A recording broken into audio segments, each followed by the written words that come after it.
The Rothschild family is slowly but surely having their central banks established in every country of this world, giving them incredible amount of wealth and power.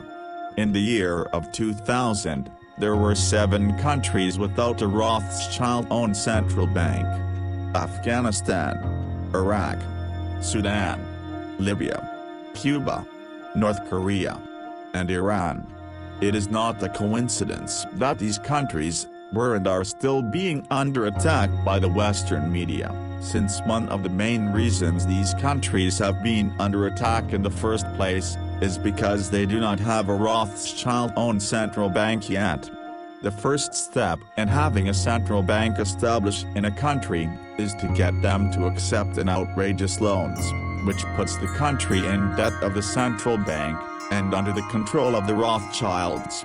If the country does not accept the loan, the leader of this particular country will be assassinated, and a Rothschild-aligned leader will be put into the position, and if the assassination does not work, the country will be invaded and have a central bank established with force, while under the name of terrorism. Central banks are illegally created private banks that are owned by the Rothschild banking family.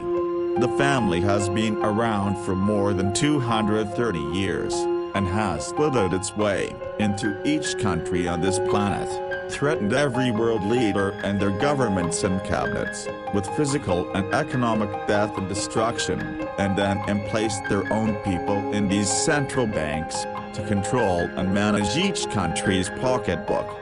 The only countries left in 2003 without a central bank owned by the Rothschild family were Sudan, Libya, Cuba, North Korea, and Iran.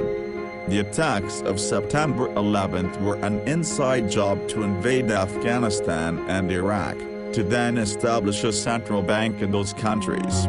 The only countries left in 2016 without a central bank owned by the Rothschild family are Cuba, North Korea, and Iran.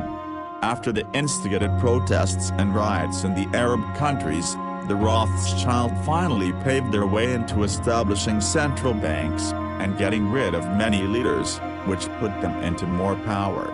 As we can see, this list is getting shorter day by day. We must all be aware of their conspiracy by now, or the end will be very tough to sustain. Please share these works with your friends, that inspires me to carry on. Thanks for watching.